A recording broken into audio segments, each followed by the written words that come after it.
नहीं करेगी, इसलिए हमें इसको कांस्टेंट वेलोसिटी से मूव करने के लिए कोई मैग्नेटिक या कोई एक्सटर्नल फोर्स भी नहीं चाहिए. So answer will be 0. So basically ये यहां से ओपन है, तो ये फोर्स नहीं लग रही इस पे. So you can write the reason इसका as the rod moves in magnetic field. As the rod moves in magnetic field, EMF is induced across. EMF is induced across the two ends, with upper end P being at positive potential,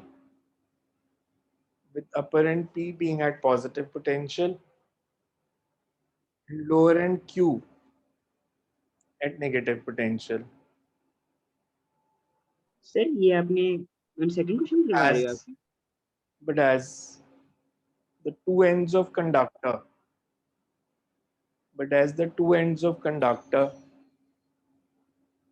are not connected,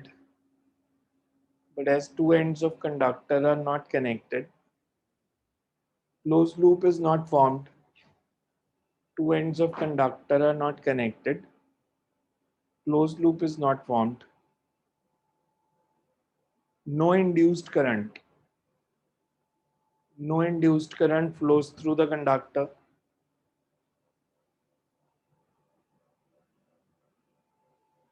And there is no induced magnetic force.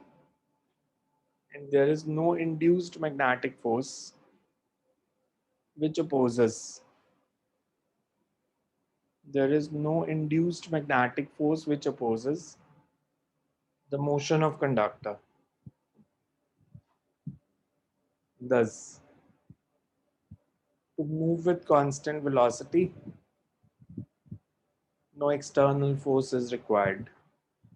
To move with constant velocity, no external magnetic force is required. Excuse me sir, मैंने अभी थोड़ा late join किया था sir, आप बता दो उसमें क्या था क्वेश्चन. सर एक बार प्लीज, मैंने भी लेट ज्वाइन किया था, एक बार बता दो. कंडक्टर मूव कर रहा है मैग्नेटिक फील्ड में, बट क्योंकि क्लोज लूप नहीं बन रहा इसलिए इंड्यूस्ड करंट फ्लो नहीं करेगी और मैग्नेटिक फोर्स जो है वो 0 है. तो हमें कोई एक्सटर्नल फोर्स भी नहीं चाहिए उसको कांस्टेंट वेलोसिटी से मूव क्वेश्चन करने. ये बता दो बस, क्लोज लूप कैसे नहीं बन रहा, एक बार वो बता दो. ओपन है ना 35th क्वेश्चन बुक का, देखो डायग्राम. 36 HC के हैं, ये सारे HC के ही हैं. 36 figure जो shows पिछला था वो कौन सा था? 35th था. Figure shows a long U-shaped wire of width L placed in a perpendicular magnetic field. The wire of length L is slid on a U-shaped wire with a constant velocity v towards right. Resistance of the wires is R per unit length. At t is equal to 0, sliding wire is close to the left edge of U-shaped wire. Draw an equivalent circuit diagram showing the induced EMF as battery. Calculate the current in the circuit. हमें equivalent diagram बनाना है, इसका कैसे बनेगा, and हमने current बतानी है कितनी flow करेगी. ठीक है. हमें कहा कि conduct this equivalent circuit diagram showing induced EMF as battery. E and positive, same method जैसे पिछले क्वेश्चन में था. E and negative, V cross भी अपवर्ड एक्ट कर रहा है, पॉजिटिव चार्ज ऊपर एक्यूमुलेट हो रहे हैं, नेगेटिव नीचे. अगर इसकी लेंथ L है तो EMF induced due to motion of conductor is, हमें दिया it's moving with the constant velocity towards right.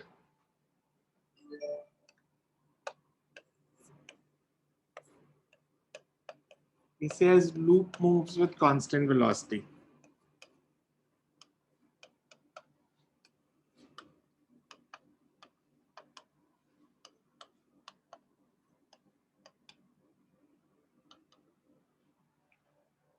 Also, B, L, V are mutually perpendicular.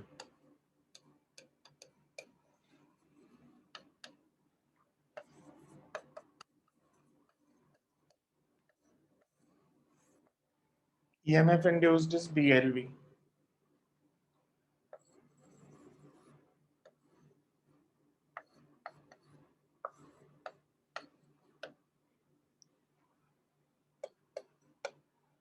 At any instant,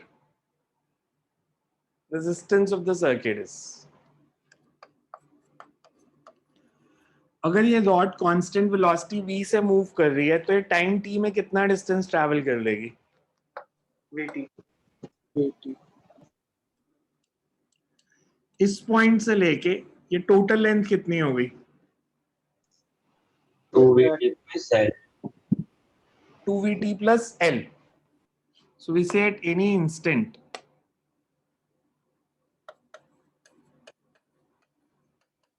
length of conductor through which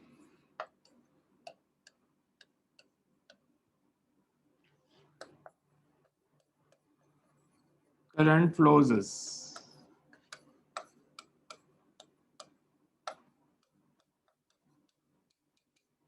L plus 2vt.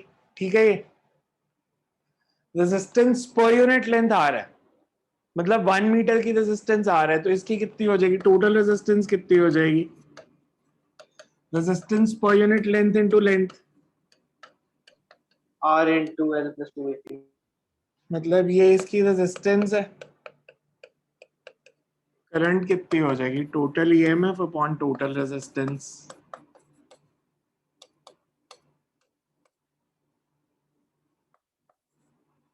EMF is BLV.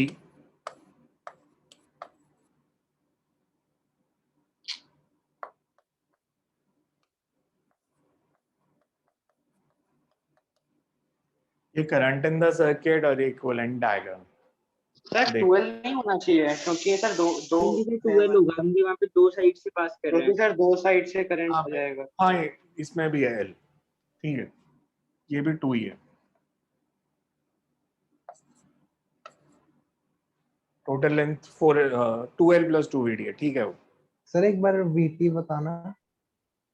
अगर constant velocity से travel कर रही है rod, तो time t में कितना distance travel करेगी? हमें कहा इनिशियली यहाँ पे है, तो टाइम t में it will travel a distance equal to VT। तो टोटल लेंथ ये हो गई L plus VT, और L ये भी है,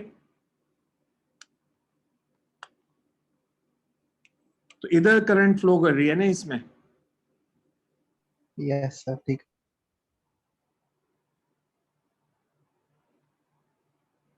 क्लियर है सबको? Yes sir.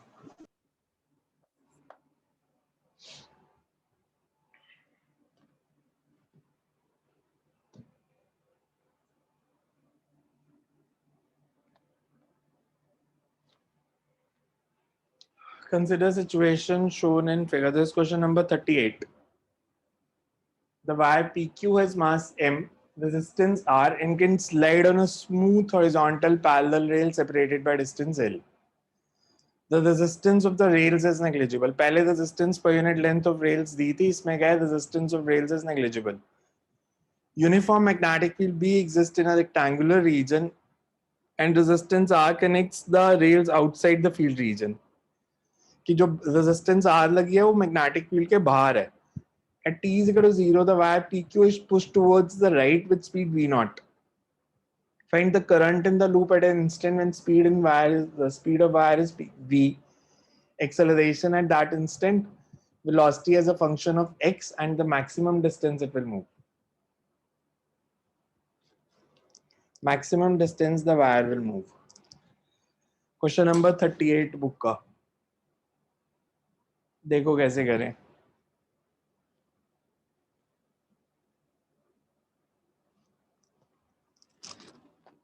Because इसमें अब closed loop बन रहा है, तो there will be retardation.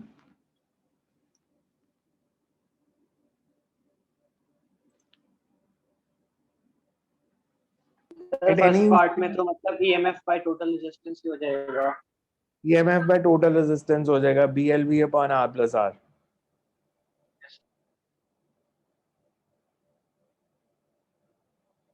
Acceleration निकालो। पहले फोर्स निकलेगी, फोर्स ओवर मास एक्सेलरेशन है, बिकॉज कंडक्टर का मास दिया है m। तो force over mass is तो acceleration. ऐसा क्वेश्चन वो डीपीबी में भी था एक क्वेश्चन किसमें? सर जो आपने ऐप पे डाली है असाइनमेंट्स से 2 दिन पहले करो इसको, चलो लेट्स सी कैसे करना।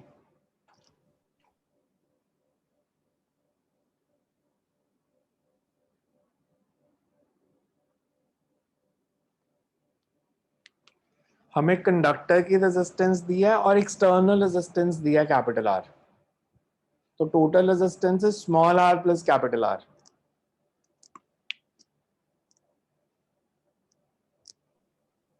सर इसमें फोर्स तो ऐसे ही आ जाएगी v square l square v by total resistance divided by m से, और सर फोर्स को dv बाय dt लिख देंगे, उससे सर वो भी एक्सेलरेशन आ जाएगी, और dv by dt plus v और x में भी कर दो रिलेशन आ सॉल्व, जाएगा। ऐसे नहीं मेरे को समझ में आएगा। Okay sir, first sir part कर इज दिया था करंट, सॉल्व, मतलब सेकंड पहले पार्ट किया इज था। Acceleration at that instant, third is velocity as a function of distance.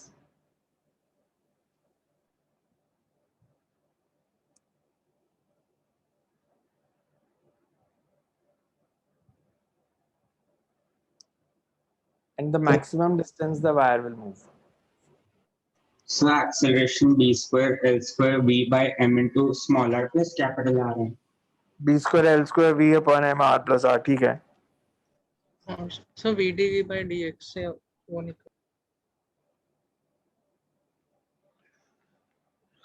सो दो पार्ट हो गए आपके। C part, velocity as a function of distance.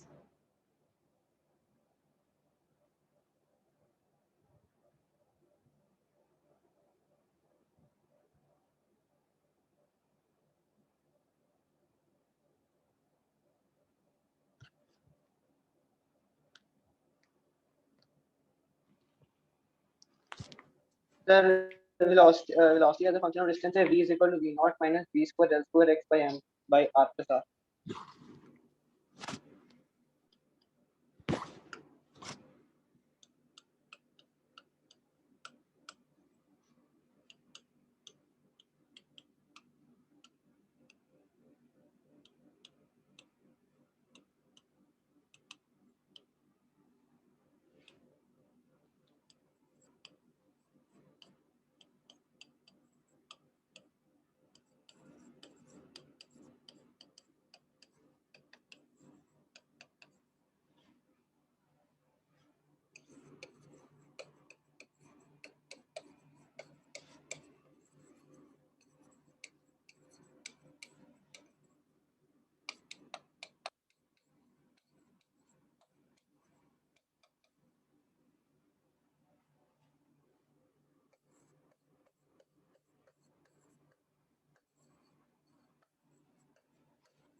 Now you have to find velocity as a function of distance.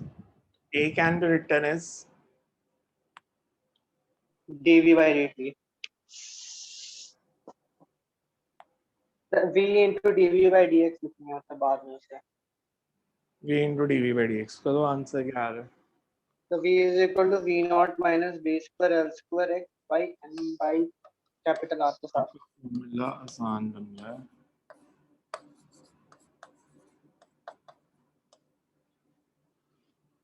ये cancel हो जाएगा।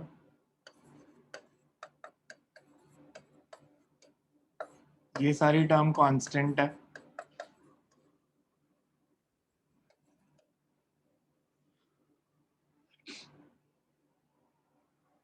इसको negative ले लो, because opposing force है तो you can take it as negative.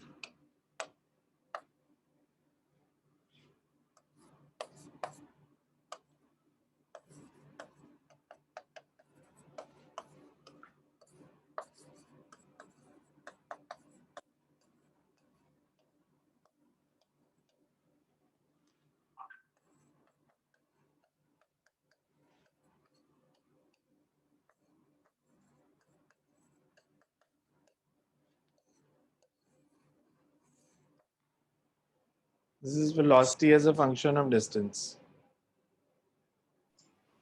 Sir अगर sir सिर्फ attitude ले रहे हैं तब भी नेगेटिव साइन लगाना पड़ेगा। क्या? सर जैसे यहाँ पे तो हम मैग्नीट्यूड ले रहे हैं तो फिर नेगेटिव साइन क्यों आया? मैंने ऊपर लिखा था। बिकॉज अगर आप नेगेटिव साइन नहीं लोगे तो वो सिग्निफाई करेगा वेलोसिटी बढ़ रही है टाइम के साथ, डिस्टेंस के साथ, पर वेलोसिटी तो कम हो रही है ना, ओके सर। तो आपको नेगेटिव साइन लेना पड़ेगा तभी प्रॉपर रिलेशन बनेगा। सर वैसे भी अपोजिंग जब आ जाए तो सर नेगेटिव ही लेते हैं। तो फिर आपको लास्ट में फिर लास्ट में रीजन देना पड़ेगा कि हमने नेगेटिव क्यों लगाया बाद में। लास्ट स्टेप पे तो लगाना ही पड़ेगा नेगेटिव साइन, तो ऊपर से ही लगा लो।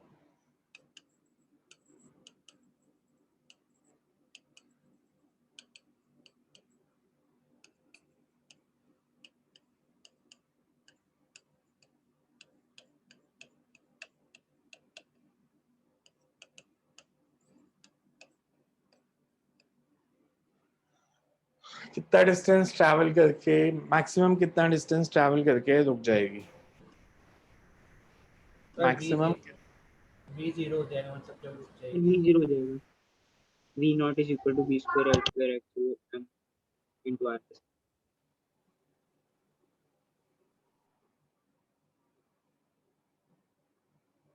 तो आंसर क्या आएगा? M r plus r into v not upon b square l square.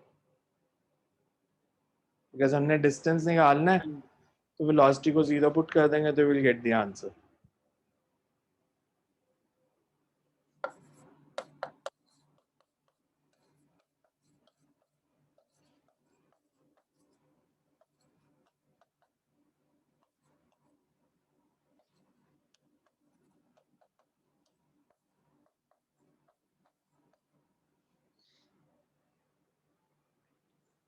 ठीक है, ये क्वेश्चन सबको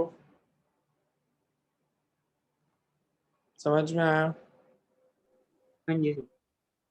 यस हाँ सर। जी। Yes.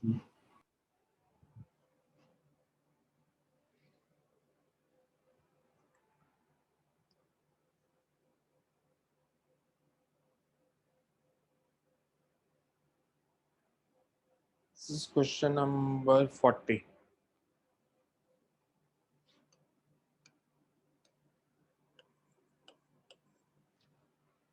Figure shows a metallic wire of resistance 0.2 ohm sliding on a horizontal U-shaped metallic rail.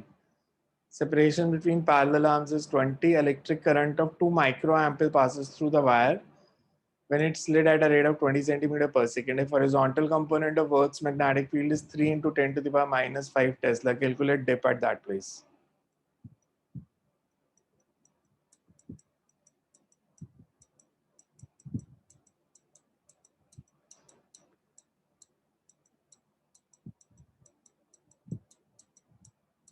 अगर मैं इसमें आपसे पूछूं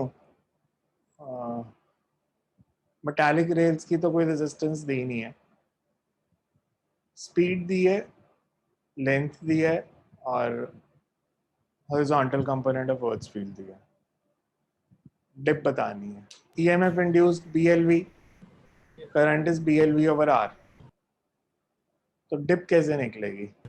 सर वो b इज वर्टिकल कंपोनेंट, तो उससे सर वर्टिकल और हमारे पास वो आ जाएगा, सर tan थीटा आ जाएगा। बिकॉज ईएमएफ इंड्यूस होती है due to component which is perpendicular to the length of the wire and that is vertical component not horizontal. तो पहले हम बीवी निकालेंगे, बीएच हमें दिया है, तो डिप इज, डिप का फॉर्मूला क्या होता है? tan inverse bv by bh। लिख लो इसका concept. as the rod moves in, as the rod moves in magnetic field of earth, as the rod moves in magnetic field of earth, emf is induced due to, emf is induced due to vertical component of magnetic field, emf is induced due to vertical component of magnetic field and is given by E is equals to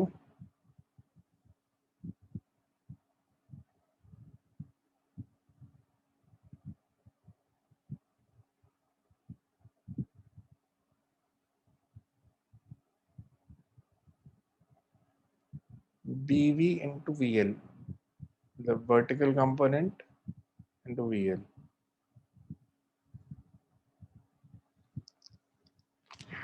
यानी फिर vertical वाला बता दो, vertical की वजह से क्यों हुआ? बस लेंथ के परपेंडिकुलर मैग्नेटिक फील्ड चाहिए ना, वो तो वर्टिकल कंपोनेंट ही होगा. सो EMF हमारे को करंट हो जाएगी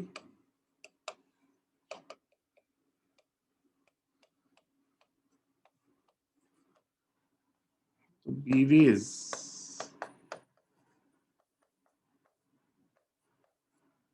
IR by VL.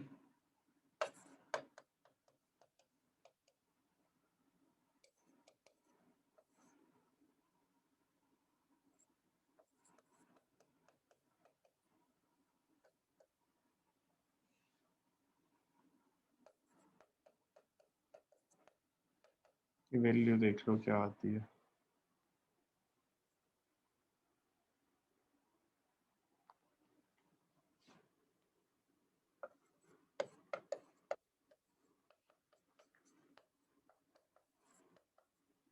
सर ये BV कुछ गड़बड़ कर दिया, लेंथ पुट करनी थी. Length is 20 and V is 20. ये गलत वैल्यू पुट कर दी यहाँ पे, BH की पुट कर दी.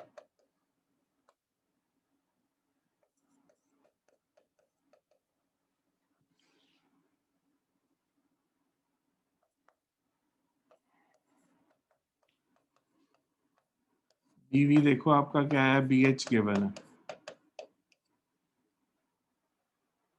10 raised to power -5. 10 to the power -5. 10 to the power -5 तो 1/3 आ गया. 10 del 10 इनवर्स 1/3. ठीक है.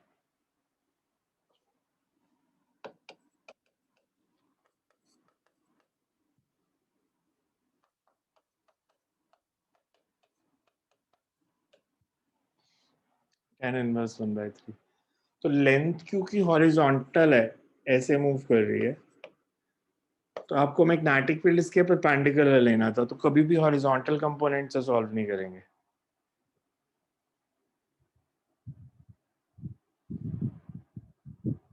सर ये एस वाले साइन को क्या कहते हैं?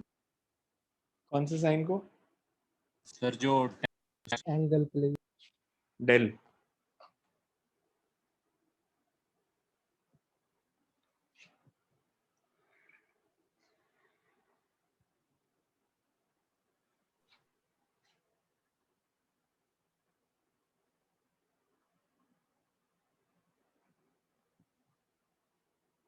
Consider the situation shown in figure. This is question number 42.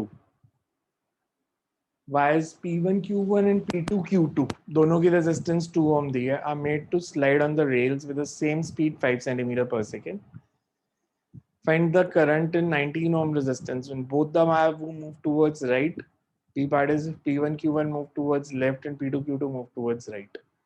एक केस में दोनों वायर्स राइट साइड मूव कर रही हैं, एक केस में एक लेफ्ट एक राइट मूव कर रही है. लेफ्ट एंड राइट मूव करेगी तो EMF इंड्यूस ऑपोजिट डायरेक्शन में होगी. सेम डायरेक्शन में मूव करेंगी तो EMF इंड्यूस सेम साइन के साथ आएगी. मतलब जब दोनों राइट साइड मूव करेंगी, दोनों राइट साइड मूव करेंगी तो P1 पॉजिटिव, P2 भी पॉजिटिव, Q1 Q2 दोनों नेगेटिव. और अगर एक राइट एक लेफ्ट मूव करेगी, P1 Q1 move towards left, तो फिर Q1 पॉजिटिव हो जाएगा, P1 नेगेटिव हो जाएगा. सर्किट डायग्राम बनाओ, सॉल्व कर दो. EMF इंड्यूस सबको समझ में आ रही है कैसे लेनी है? Positive negative sign. Yes. अगर पहला केस मैं लेता हूं, when both move towards right,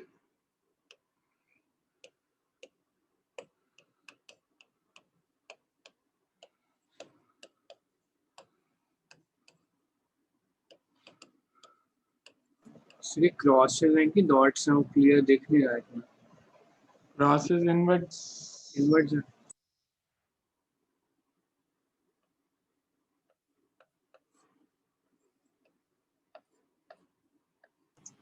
सब B की वैल्यू दी है.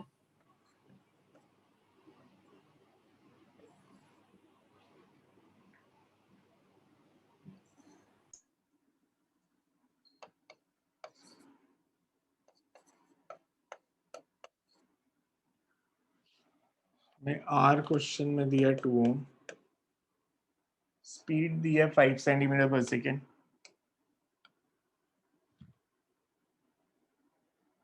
मैग्नेटिक फील्ड का मैग्नीट्यूड लेंथ दिया 4 सेंटीमीटर,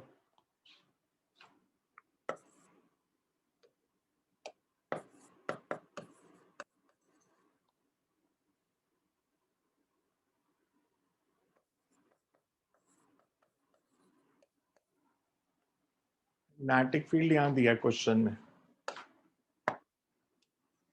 1 टेस्ला।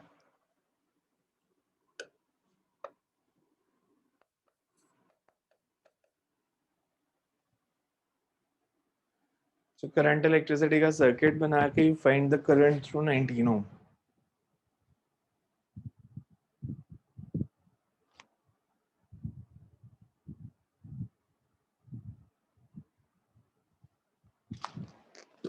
देखो क्या आ रहा है आंसर।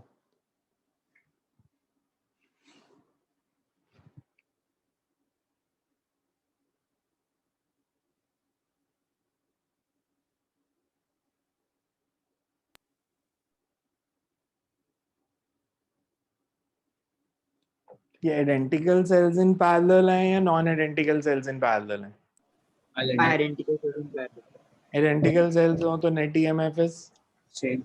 सेम। नॉन आइडेंटिकल होते तो क्या करते अगर दोनों की वेलोसिटी अलग-अलग दी होती तो?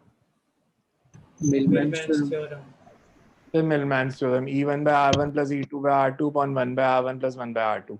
तो इस केस में सिंपल है, net EMF is BLV, net resistance is net internal resistance is R by 2. 1 and 1 and 19 they are in series, तो 20 ohm total resistance हो गई।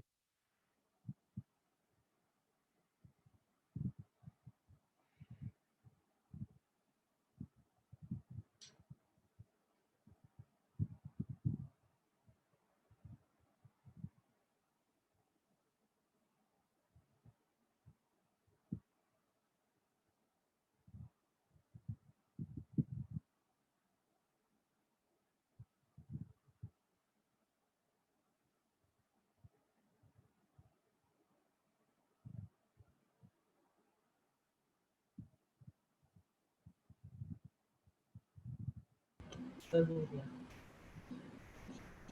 आ गया आंसर। Yes, sir. अगर ऑपोजिट डायरेक्शन में मूव करेंगे दैट विल बी Zero हो जाएगी sir. Okay, identical cells in opposition, तो जीरो आ जाएगी उसमें नेट ईएमएफ।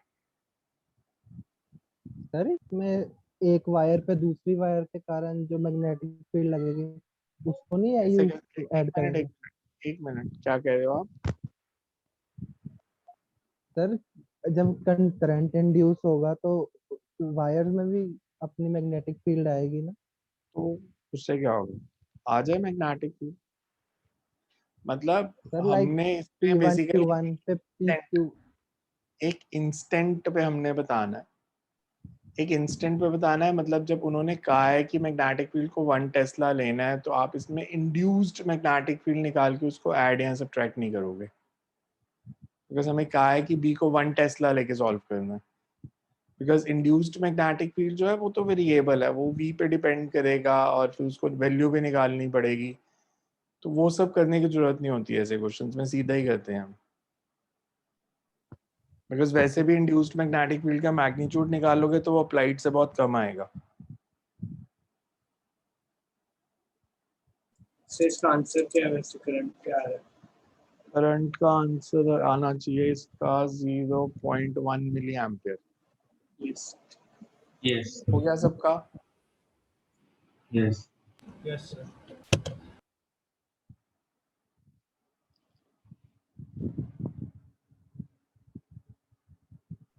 सर रेजिस्टेंस सारी पैरेलल में ही लेनी है ना?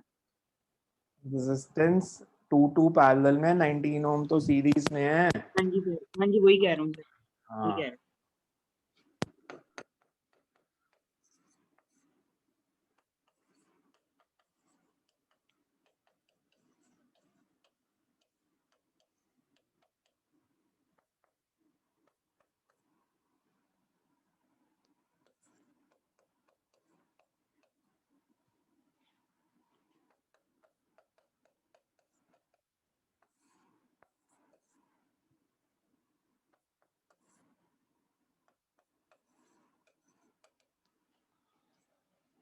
And second part था if rods are moving in opposite direction.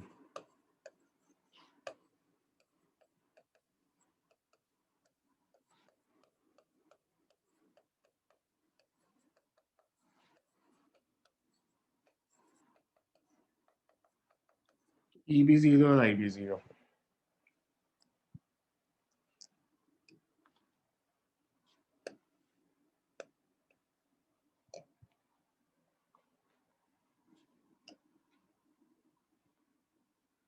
ये पिछले क्वेश्चन के साथ रिलेटेड अब बुक का body 3 question. Suppose 19 ohm resistor of previous problem is disconnected. Find the current through P2 Q2 in two situations A and B of that problem. कि अगर हम 19 ohm की रेजिस्टेंस को डिस्कनेक्ट कर देते हैं तो फिर करंट कितनी फ्लो करेगी दोनों रेजिस्टर्स में से. 19 ohm is disconnected.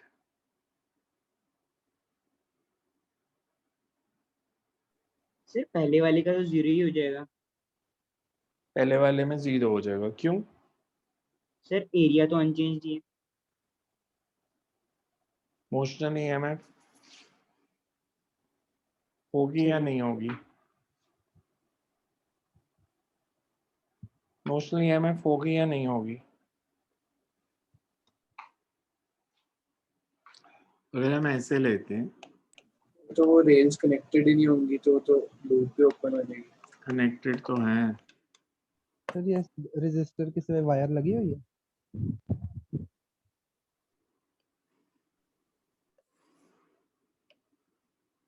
लूप तो ये बन रहा है.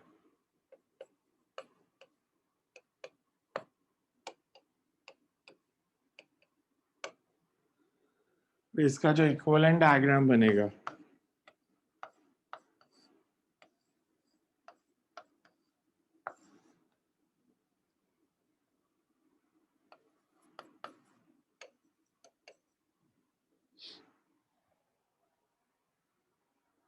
इसमें करंट फ्लो कर सकती है?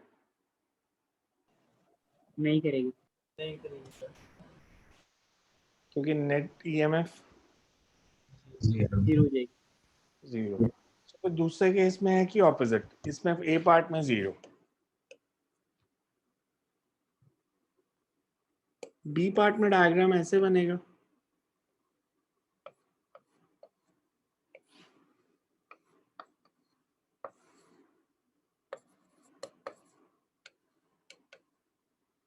इसमें करंट फ्लो करेगी.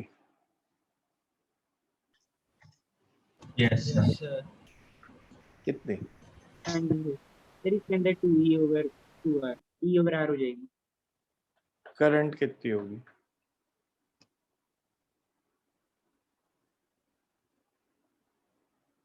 करंट कितनी हो जाएगी? B is 1, L is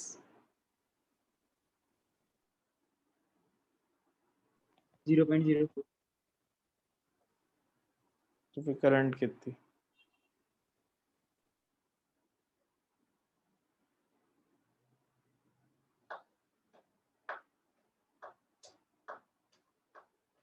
Sir, 1 milliampere.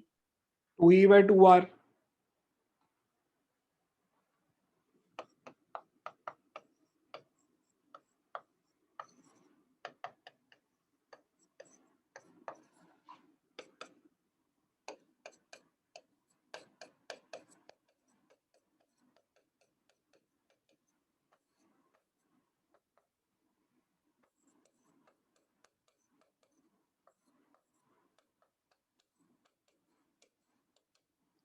यही आएगी करंट इसमें.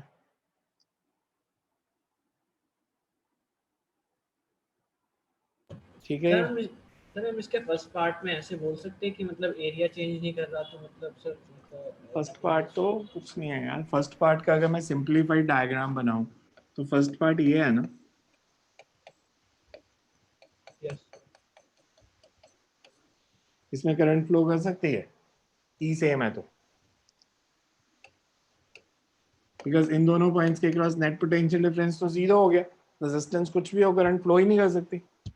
सर हाँ जी. सर एक बार मोशनल ईएमएफ को थोड़ा सा एक बार कंडीशन भी बता दो कब लगती है वो.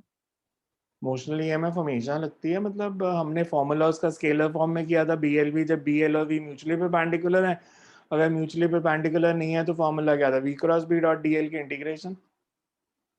फिर आपको कंपोनेंट लेना पड़ेगा मैग्नेटिक फील्ड का जो वेलोसिटी और लेंथ के परपेंडिकुलर होगा।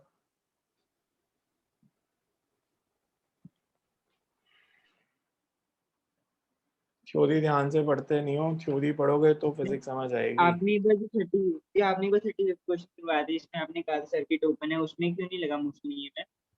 कहाँ पे सर्किट ओपन है? फिर 35 फर्स्ट क्वेश्चन, उसमें तो लूप ही हाँ नहीं जी। बन रहा। लूप ही नहीं बनेगा तो करंट कैसे फ्लो करेगी? 35th क्वेश्चन देखो, उसमें तो लूप ही नहीं बन रहा। This question number 41। ठीक है सर, ठीक है।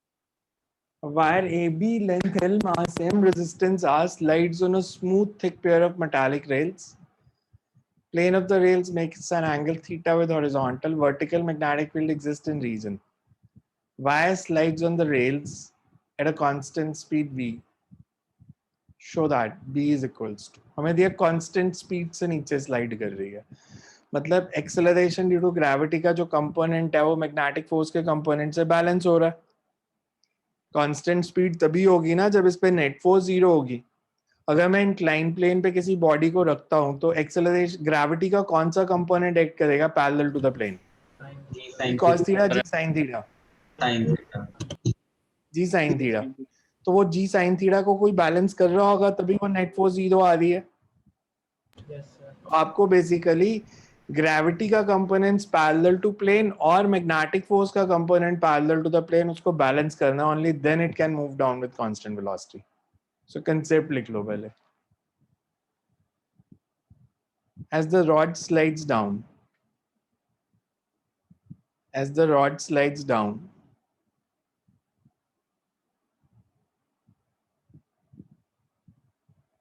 with constant velocity, it implies that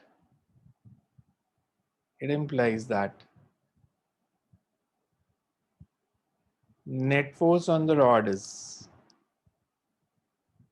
it implies that net force on the rod is 0 or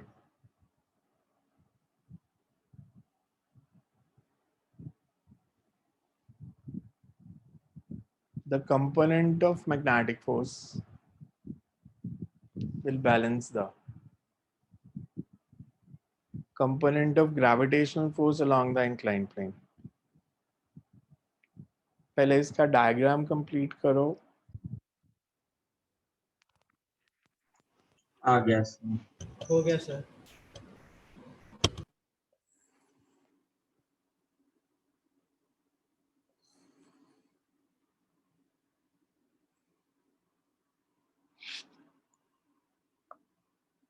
हमारे पास ये कंडक्टर है जो मूव कर रहा है,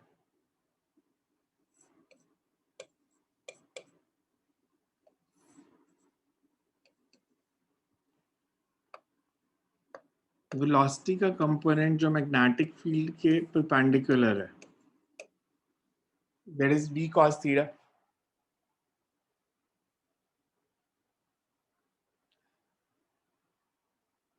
मैग्नेटिक फोर्स किस डायरेक्शन में एक्ट करेगी?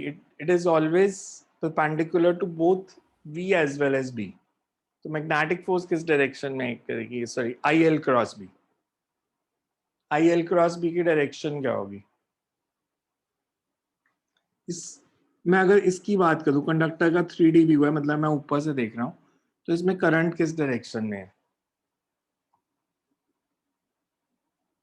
इनवर्ड्स या आउटवर्ड्स? इनवर्ड्स। तो एल क्रॉस बी की जो डायरेक्शन आ रही है फोर्स की, वो आ रही है इधर, और इसका component it's FM cos theta. So we say that EMF induced across two ends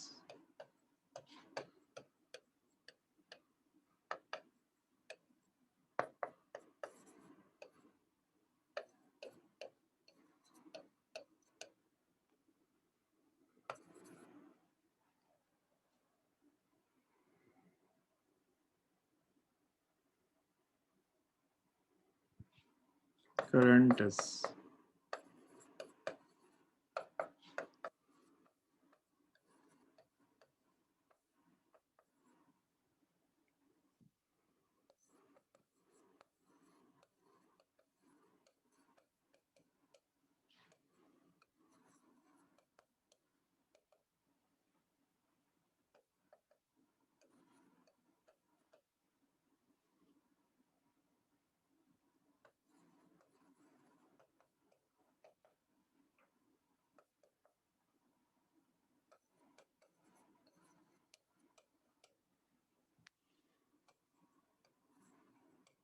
I is BLV cos theta.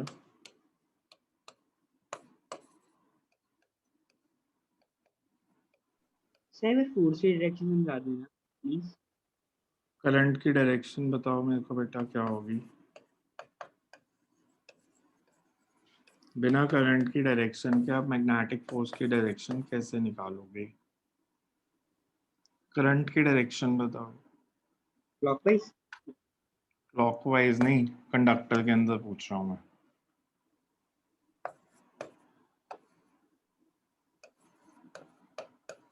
ठीक है सर, ए टू बी होगी। बुक में ए टू बी कौन से पॉइंट दिए? मैं इसमें बात करूँ, मैंने जो 3D व्यू बनाया तो करंट ऐसे फ्लो कर रही है इनवर्ड्स क्रॉस, अगर ये नीचे आएगा तो, बिकॉज दूसरा एंड पॉजिटिव होगा, ये नेगेटिव होगा।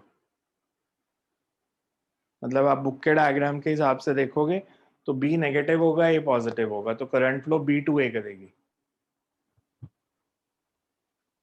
तो करंट इनवर्ड्स फ्लो कर रही है, इनवर्ड्स फ्लो कर रही है, इसका मतलब एल क्रॉस बी की डायरेक्शन इधर आएगी एफएम की। दो ही डायरेक्शंस हो सकती थी, लॉजिकली भी सोचो, यहाँ तो एफएम इधर हो सकता है, इस तरफ हो सकता है, इस तरफ होता तो एक्सेलरेशन होनी थी, तो अपोज करना है ना मोशन को, ये नीचे जा रहा है तो इसको अपोज करना है, तो फोर्स का कंपोनेंट पीछे की तरफ ही आना चाहिए। सर आई की डायरेक्शन वही होगी जो ईएमएफ की है, तो ईएमएफ की फिर v आई क्रॉस की और b से। ईएमएफ की कौन सी डायरेक्शन होती है? ईएमएफ की डायरेक्शन नहीं होती, स्केलर है वो। मैं कह रहा हूँ आप डायग्राम जो बुक वाला है उसको देखो, उसमें बी एंड जो है वो नेगेटिव पोटेंशियल पे होगा, ए पॉजिटिव पोटेंशियल पे होगा, तो current B to A flow करेगी कंडक्टर के अंदर। इस डायग्राम के हिसाब से इनवर्ड्स फ्लो करेगी current into the board, because मैंने बी एंड बनाया, ए एंड जो है बोर्ड की बैक साइड पे आएगा, बिकॉज वो पॉजिटिव होगा, ये एंड नेगेटिव होगा। करंट हमेशा कंडक्टर के अंदर नेगेटिव से पॉजिटिव फ्लो करती है इनसाइड कंडक्टर।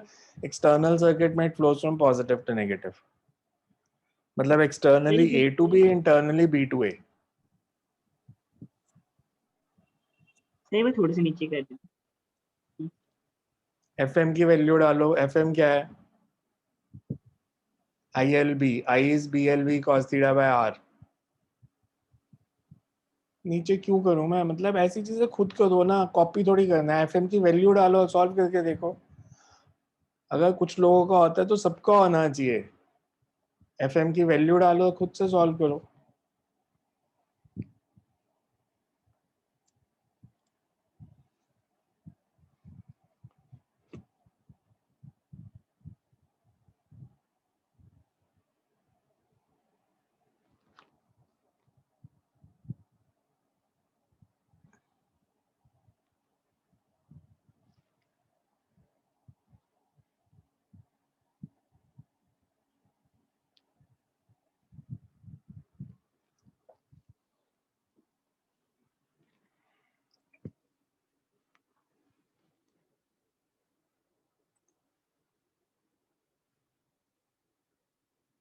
करें next question.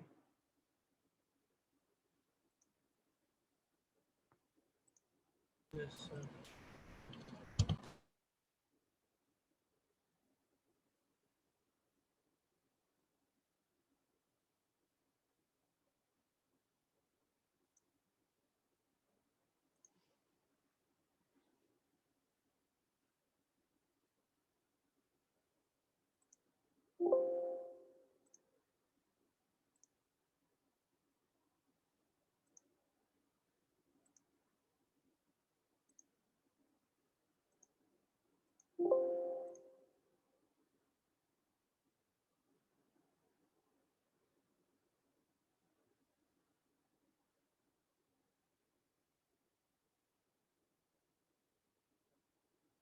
can write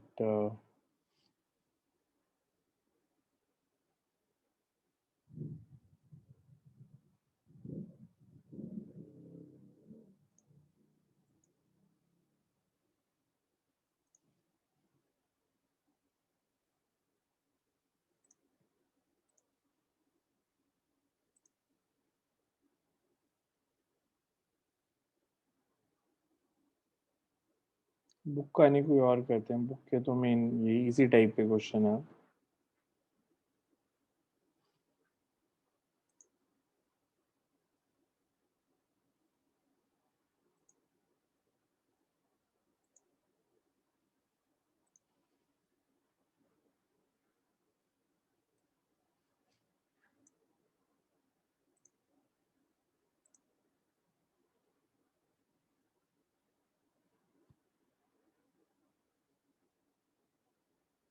A conducting rod AB of mass m and length L. A conducting rod AB of mass m and length L is hinged at point A.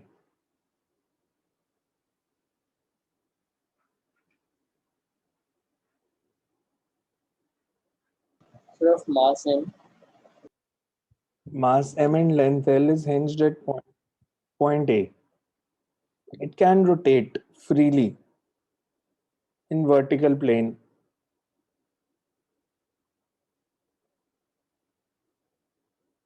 It can rotate freely in vertical plane. A long straight wire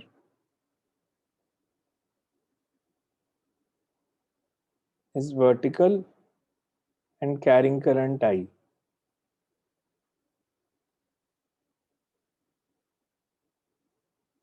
It passes very close to point A, as shown.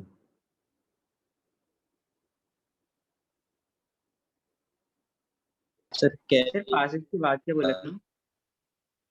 The wire passes very close to A, as shown. The rod is released from its vertical position of unstable equilibrium. Calculate the EMF between ends of the rod when it has rotated. Find the EMF induced between ends of the rod when it has rotated through an angle theta. EMF induced across ends of the rod when it has rotated through an angle theta.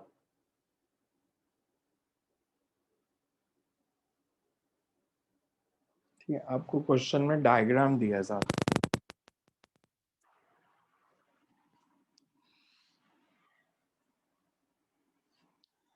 हमारे पास एक rod है which is hinged at point A.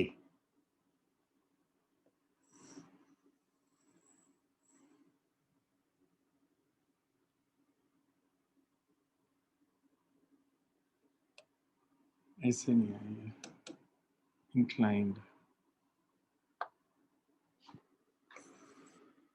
जिस position पे निकालना है वही बना देता हूँ।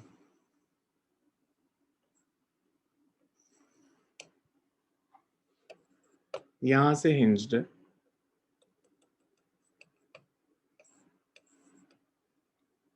इसका मास m है, लेंथ l है। इसको वर्टिकल पोजीशन से रिलीज किया था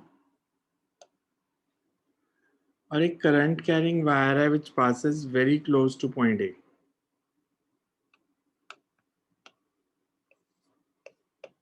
कैरिंग करंट आई। तो ये रॉड ऐसे थी, इट स्टार्ट्स फॉलिंग डाउन। तो जब ये एंगल थीटा बन रहा है, इसके दोनों एंड्स के क्रॉस ईएमएफ इंड्यूस्ड बतानी है कितनी होगी when it makes an angle theta. When it makes an angle theta, EMF induced across its two ends.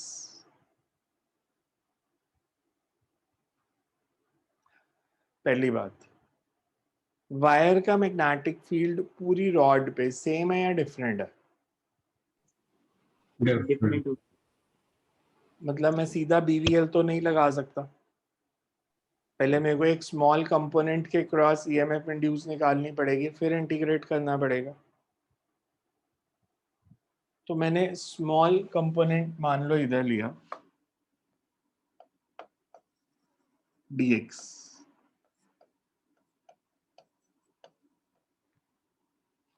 और ये मूव कर रहा था इधर with velocity v।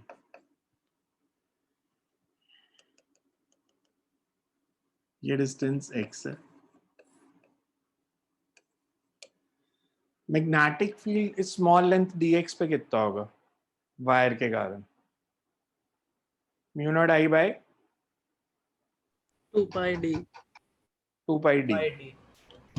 and d is x sin theta, x sin omega t. d is x sin theta. Yes. We say that at any instant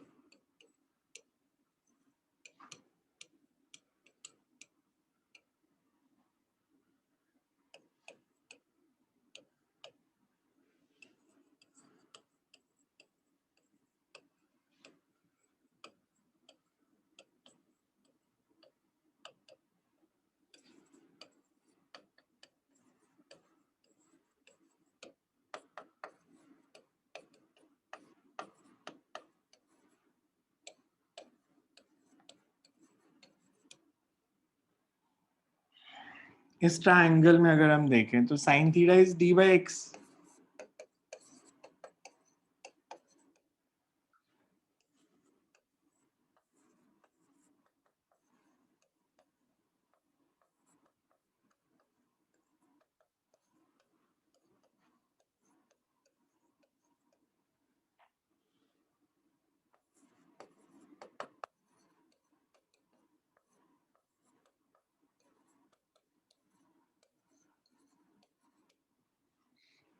यहाँ तक ठीक है?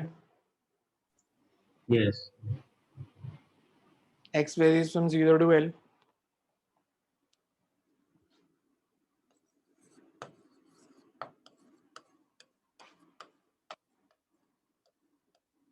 मैं ऐसे लिख सकता हूँ इसको सीधा,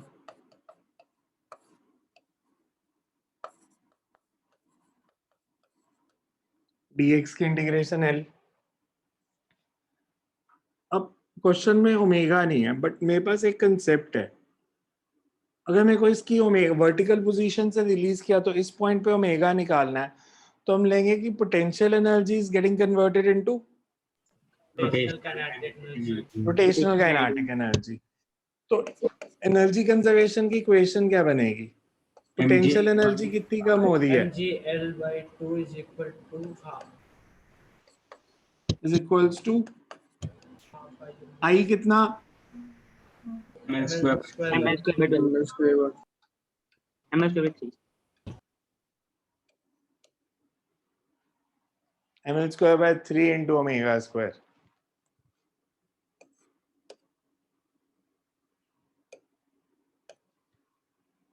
So you get omega is equals to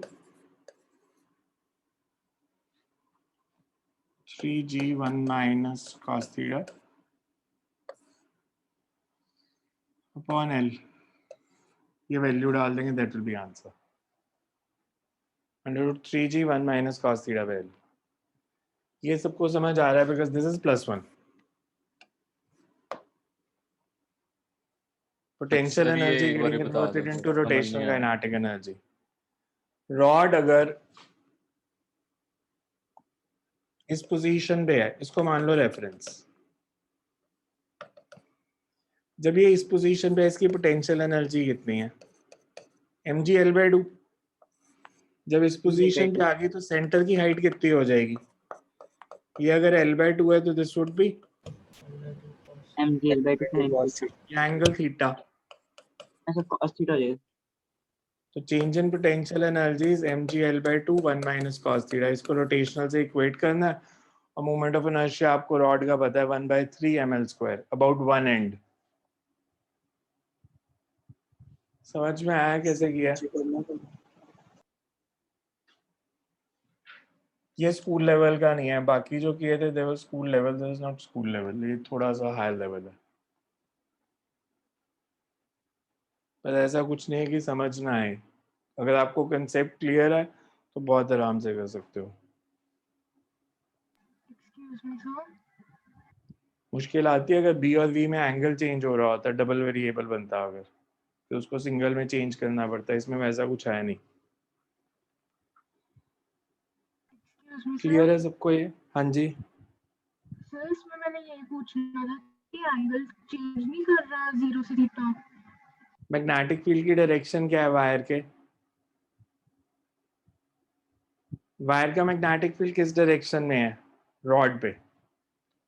अगर करंट ऐसे फ्लो कर रही है तो magnetic field is perpendicular inwards, तो इसमें एंगल 90 बनेगा ना हमेशा, because magnetic field is perpendicular to the rod at all points.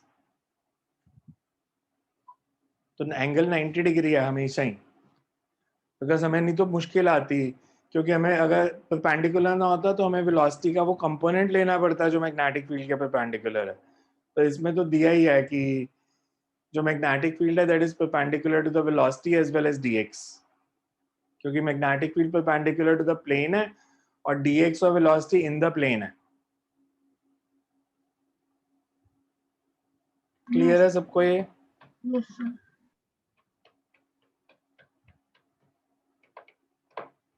कल करते हैं फिर इसके आगे। सर इसकी HCQ PDF question send try कर करके देख सकते हो। HCQ you can try up to 44 नहीं 50 तक तो कर ही सकते हो। सो संडे तक कर दो 50 तक। सैटरडे एंड संडे 2 दिन है आपके पास। सो नेक्स्ट टाइम करेंगे फिर इसके आगे।